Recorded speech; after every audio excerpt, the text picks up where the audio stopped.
ఈవిడ మొన్న తండ్రిది ఏదో ఫంక్షన్ పెట్టినప్పుడు ఆ ఫంక్షన్కి వెళ్ళాను. అప్పుడు కొంచెంసేపు మాట్లాడుకున్నాం. వాళ్ళ ఇంటికి వచ్చింది. ఇంటికి రావడం కూడా పూర్తిగా ఫ్యామిలీ దీనికన్నా మొన్న వాళ్ళ ఆయన వచ్చి పెళ్లికి పిలిచాడు. ఇదంతా పెద్ద రాజకీయ ప్రాధాన్యత ఉన్నటువంటి మీటింగ్ కాదు. మారిన పరిస్థితుల నేపథ్యంలో మళ్ళీ కాంగ్రెస్ కేంద్రం అయ్యే అవకాశం ఉందా? నాయకత్వం మారింది, మొత్తాన్ని మారినాయి కదా, కొత్త ఊపేలా వస్తుందండి కాంగ్రెస్ కేంద్రంలో. న్యాచురల్ గా రాజశేఖర రెడ్డి కూతురు అనేటప్పటికి పబ్లిక్ లో ఒక రికగ్నిషన్ ఉన్నటువంటి ఫిగర్, పెద్ద ఇంట్రడక్షన్ అక్కర్లేదు, అదో స్ట్రెంగ్త్ అవుతుంది. ఫస్ట్ రాజశేఖర రెడ్డి ఎలాగైనా ఒక లెవెల్కి వెళ్ళిపోయాడు. ఆయన చనిపోయిన తర్వాత ఈ స్టేట్లో అంత ఎవరు లేరు. ప్రజలకి ముఖ్యంగా బిలో పవర్టీ లేని వాళ్ళకి ఒక ముద్ర ఇస్తాడు. సో అటువంటి మహామనిషి కూతురు అంటే న్యాచురల్గా చాలా స్ట్రెంగ్త్ అవుతుంది పార్టీకి. చూద్దాం, లెటర్స్ సూపర్. పునర్వైభవం వస్తుందంటారా కాంగ్రెస్ కి? మళ్ళీ అధ్యక్ష పదవి ఇచ్చారండి షర్మిలకి. పునర్వైభవం అని చెప్పడానికి 2 నెలలు ఉంది ఎలక్షన్, అంత ఏమి చెప్పలేం. కానీ డెఫినెట్గా షర్మిల ప్రెసిడెంట్ అనేటప్పుడు కాంగ్రెస్లో ఒక ఊపు వస్తుంది. అట్లీస్ట్ మీరు అందరూ వచ్చారుగా, కహానీ కిస్మత్కి అంటారు. సోనియా నుంచి సందేశం తీసుకురావాలి. ఇవన్నీ మామూలుగా ఉంటాయి. ఇవన్నీ పెద్ద ఆహ్వానం అని కాదు, మామూలుగానే వచ్చేయచ్చు కదా. జగన్మోహన్ రెడ్డి వచ్చాడు, ఆహ్వానించాడు. అలా ఆహ్వానం అనేది పెద్ద కాదు. వచ్చినప్పుడు మామూలుగా అంటాం, వచ్చేయచ్చు కదా నువ్వు అని. అంటే నాకు ఇలా కొన్ని ప్రాబ్లమ్స్ ఉన్నాయి చెప్తాను. నేను తర్వాత రిటైర్ అయిపోయాను, ప్రకటించి 10 ఏళ్ళు అయింది, హ్యాపీగా ఉన్నాను. నాకు ఎప్పటికైనా సరే, నేను ఎన్నోసార్లు చెప్పాను, మళ్ళీ చెప్తున్నాను, ఎనీ డే కాంగ్రెస్ చేయగలిగినట్టుగా వేరే ఏ పార్టీ కూడా డెలివరీ సిస్టమ్ లేదు. కాంగ్రెస్లో డెఫినెట్గా అందులో కరప్ట్ పీపుల్ ఉండొచ్చు, రకరకాల స్కాములు జరిగి ఉండొచ్చు.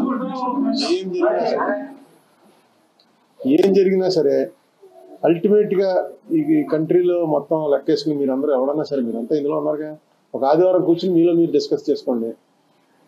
డెఫినెట్గా కాంగ్రెస్ ఉన్న డెలివరీ సిస్టము, ఒక సిస్టమైజ్డ్ రూలింగ్ చేయగలిగినటువంటి సమర్థత ఉన్న పార్టీ కాంగ్రెస్. మన స్టేట్లో కాంగ్రెస్ బలపడడం అనేది ఎందుకు అవసరం అంటే, మన స్టేట్కి యాక్ట్ ఏదైతే చేశారో ఆ యాక్ట్లో స్పెషల్ కేటగిరీ స్టేటస్ పెట్టారు, పోలవరం పెట్టారు. వాళ్ళు ఏమనుకున్నారంటే, బహుశా ఈ 2 అయితే మా మీద వచ్చినటువంటి కోపం అంతా పోతుంది అనుకుని ఉంటారు. చంద్రబాబు నాయుడు గారి గవర్నమెంట్ కానీ జగన్మోహన్ రెడ్డి గవర్నమెంట్ కానీ ఆ రెండింటి సాధనలో వెనకబడిపోయి ఉన్నారు. కానీ దాని మీద ఏం పట్టుపట్టలేకపోయారు. ఫర్ వేరియస్ ఏమో జగన్మోహన్ రెడ్డి గారు అక్కడ కాంక్లేవ్లో చెప్తున్నాడు, నేను ఏం చేసినా బీజేపీ గవర్నమెంట్ దగ్గరగా ఉండకపోవడం only in the interest of the state అని ఆయన చెప్తున్నాడు. ఇంతకన్నా ఇంట్రెస్ట్ ఆఫ్ ది స్టేట్ ఏముంటుంది? జగన్మోహన్ రెడ్డికి కొంతమంది ఏమంటారు, జగన్మోహన్ రెడ్డే పెట్టించాడు వీడిని, యాంటీ ఎస్టాబ్లిష్మెంట్ ఓటు చీలిపోతే తనకు అడ్వాంటేజ్ అని. షర్మిల అంత పెరిగితే అంత మంచిదండి, జగన్మోహన్ రెడ్డే పెట్టించాడు షర్మిలని, అది కూడా మీ పేపర్లో వస్తుంది. ఇంకోటి ఏంటంటే, షర్మిలకి ఎన్నోటి వెళ్ళినా జగన్మోహన్ రెడ్డి దగ్గర ఉన్న పాత కాంగ్రెస్ వాళ్ళు ఎవరైతే ముసలి కాంగ్రెస్ నాలంటి వాళ్ళు ఉన్నారో వాళ్ళంతా జగన్మోహన్ రెడ్డికి మానేసి షర్మిలకి వేస్తారు. దీనివల్ల చంద్రబాబుకి అడ్వాంటేజ్ అని ఇంకో వెర్షన్ ఉంది. ఇవన్నీ ఎప్పుడు చెప్పగలం అంటే, కౌంటింగ్ అయిపోయిన తర్వాత సాయంకాలం చెప్పుకోవచ్చు. ఈ థియరీలో ఏది కరెక్ట్ అని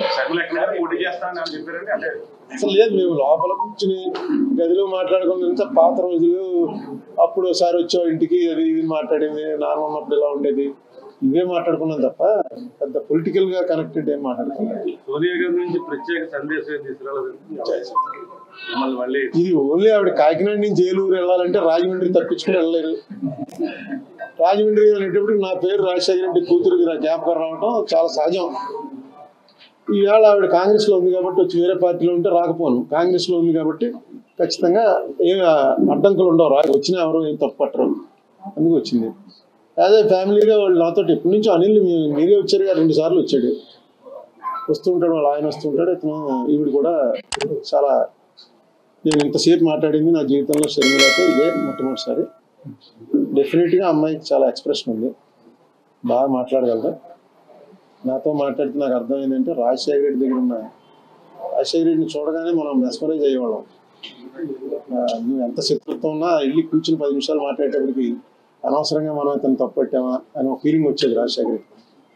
ఆ ఫీలింగ్ ఈవిడేమన్నా వచ్చిందేమో, ఈవిడికి జన్యుపరంగా సంక్రమించిందేమో అని ఈవేళ అనిపించింది నాకు ఫస్ట్ టైం కూర్చుని మాట్లాడాక. మీరు ఏమైనా రాజకీయ సలహాలు ఇచ్చారు సార్? షర్మిలకు అవగాహన లేదని రాజకీయ పరమైన సలహాలు ఏమైనా ఇచ్చారు సార్ మీరు? రాజకీయ పరంగా మనం చేస్తాం సలహా ఏముంటాయి చెప్పు, ఇగో ఈ సలహా ఇచ్చారా అని అడిగినప్పుడు రాష్ట్రంలో ఎలక్షన్ వెళ్తున్నారు ఎన్ని ఎలక్షన్ చేసే అనుభవం మీది? ఎలక్షన్ గురించి నేను డిస్కస్ చేయాలి. పార్టీ నడిపించే ఏం కాదు ఇలా వెళ్ళమ్మా ఇలా మాట్లాడు ఇలా అని చెప్పు గైడెన్స్ ఇస్తారు కదా సార్? ఏమే మనం ఎంత వరకు మాడితే అంతవరకు ఉంటే అందరికీ ఆనందం. గైడెన్స్ లో మొదలు పాడిపోతారు. రాజమండ్రిలో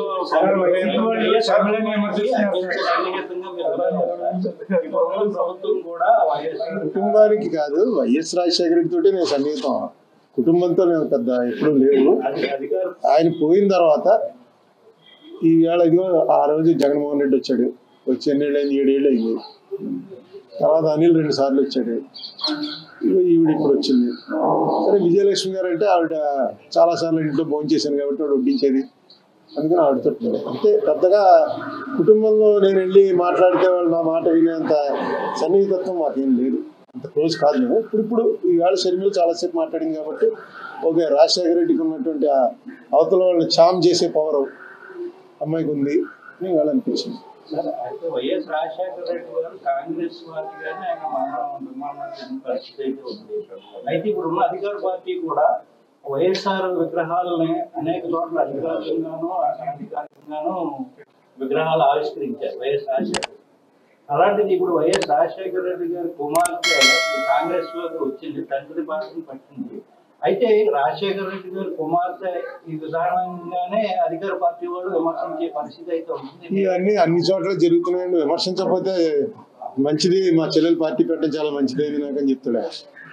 అన్ని ఇప్పుడు ఫ్యామిలీస్ విడదీసేయడం ఇవన్నీ అన్ని చోట్ల జరిగాయి. సాక్షాత్తు ఇందిరాగాంధీకి వ్యతిరేకంగా కాళ్ళు వెళ్ళిపోయింది. ఏం చేస్తాం ఇప్పుడు? నిన్న మొన్న విజయవాడలో చూస్తున్నాం, వాళ్ళు తమ్ముడికి ఇస్తే వాళ్ళ వీళ్ళు పార్టీ పెట్టి విడదీసినట్టు కుటుంబం. రాజకీయాలు వేరు, కుటుంబాలు వేరు.